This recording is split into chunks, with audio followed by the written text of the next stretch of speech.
1850ஸ்ல இங்கிலாந்துல ஒரு டாக்டர் இருந்தார். அவரு ரொம்ப ஃபேமஸான டாக்டர். அந்த டாக்டர் பேர் என்னன்னா வில்லியம் பால்மர். இங்கிலாந்துல இருக்கிற பீப்புள்ஸ்லாம் இந்த டாக்டரை ஜென்டில்மேன் டாக்டர் ஜென்டில்மேன் டாக்டர்ன்ட்டு ரொம்ப ஜென்டிலா கூப்பிட்டு வந்திருக்காங்க. ஐயோ டேய், அவன் தான்டா இன்னைக்கு பெரிய வேலை பார்த்து விட்டு போயிட்டான்ற கதையா அவர் ஒரு வேலையை பார்த்துட்டு இருக்காரு.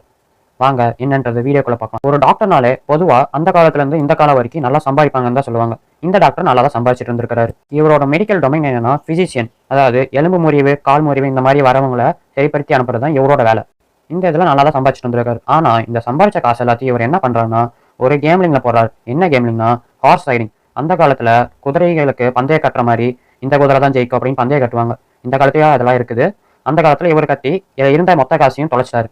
அந்த தொலைச்ச காசு போய் தொலைதுன்னு விடாமல இவர் என்ன பண்ணியிருக்கிறாருன்னா ஊரை சுற்றி கடனை வாங்கி நல்லா மிடில் கிளாஸ் ரிச்சு அவன் இவன் எல்லாத்துக்கிட்டையும் கடனை வாங்கி மறுபடியும் அந்த கேமிங்கில் காசை போட்டு மறுபடியும் அந்த குதிரை தோத்து போகுது. என்னடா அது தோத்து போய்கிட்டே இருக்குது, நம்ம கிட்ட காசு இல்லையே, என்ன பண்றதுன்னு தெரியாமல இவர் என்ன பண்றாருன்னா ஒரு நாள் அவர் ஃப்ரெண்டு ஜான் கோக்குன்றவர் அந்த கேம்ல சம்பாரிச்சு ஃபர்ஸ்ட் ப்ரைஸ் வாங்கிட்டு வராரு. அவருக்கு ஒரே பொறாமை ஆயிடுச்சு. என்னடா நாம இவ்வளோ நாள் காசை போட்டு இவ்வளோ காசு இழந்திருக்கணும், இவன் நம்ம க்ளோஸ் ஃப்ரெண்டு திட்டிட்டு வந்தான் போட்டான் இவ்வளோ காசு எடுத்துட்டானே அப்படின்ற ஒரு பொறாமையில அவரை விஷம் வச்சு கொண்டுறாரு. அதுவும் வந்து இவர் மெடிக்கல் டாக்டர் வேறையா, ஒரு விஷம் வச்சா தெரியக்கூடாதுன்ற அளவுக்கு ரொம்ப மைன்யூட்டா கெமிக்கல்ஸ் எல்லாம் கரெக்டாக தேர்ந்தெடுத்து அதை வந்து ஒரு ஹார்ட் அட்டாக்கு இல்லை லிவர் ஃபெயிலியரு இந்த மாதிரி மெடிக்கல் இஷ்யூஸாக காட்டிட்டு இருந்திருக்காரு. இந்த மாதிரி இவரோட ஃப்ரெண்டை மட்டும் கொண்டாரான்னு கேட்டிங்கன்னா அதுதான் இல்லை. இவருடைய மாமியார் அதாவது மதரின் லாவையே கொண்டிருக்காரு.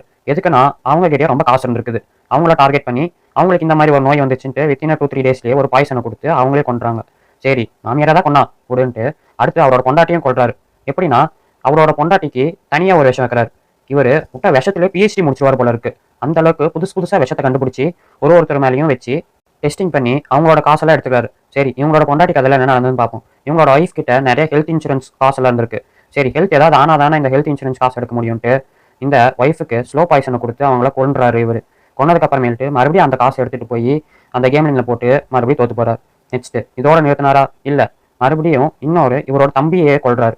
இவரோட தம்பியையும் ஒரு மெடிக்கல் இன்சூரன்ஸ் எடுக்க வச்சு அந்த மெடிக்கல் இன்சூரன்ஸ்ல கிளைம் பண்றதுக்கோசரம் இவரையும் பிளான் பண்ணி நல்ல விஷமா வச்சு கொள்றாரு. இவங்க கிட்டலாம் காசு இருந்தது, அதனால இவங்களெல்லாம் கொண்டு காசு எடுத்தாரு. சரி பாவம் விக்டம்ஸ் இவரை சுத்தி வேலை செஞ்சுட்டு இருந்தவங்க எல்லாம் வந்து ரொம்ப நாளா கண்காணிச்சு இருந்திருக்காங்க. இவரை என்னடா இந்த ஆளு என்னமோ திடீர்னு ஏதோ மருந்து கொடுக்குறான், 2-3 நாள் எல்லாம் செத்து போறாங்க அப்படின்ட்டு எல்லாத்துக்கும் சந்தேகம் வருது. சந்தேகம் வந்தவனே ஒரு 2 பேர் போய் போலீஸ் கிட்ட இன்ஃபார்ம் பண்ணலான்னு போறாங்க. போறதுக்கு முன்னாடியே அவங்களையும் முடிச்சிடறாங்க. இந்த டைம்ல தான் மாடர்ன் டாக்சியாலஜின்ற ஒரு ஃபாரன்சிக் சயின்ஸ் வளருது. இந்த டைம்ல நிறைய பேர்த்துக்கு சந்தேகம் இருந்ததுன்னு சொன்னல, அவங்களாம் வந்து இதுல போய் டெஸ்ட் பண்றாங்க. சரி இந்த ஆள் வந்து என்னதான் பண்ணிருக்கான் அப்படின்றத டெட் பாடிஸ்ல டெஸ்ட் பண்றதுக்கு போறாங்க. அங்க இருக்கிற அட்டாப்சி பண்ற கெமிஸ்ட் இவங்க எல்லாத்துக்கும் வந்து லஞ்சத்தை கொடுத்து வாங்கி வச்சாங்க அவங்களே வேலைக்கு. என்னன்னா அவங்க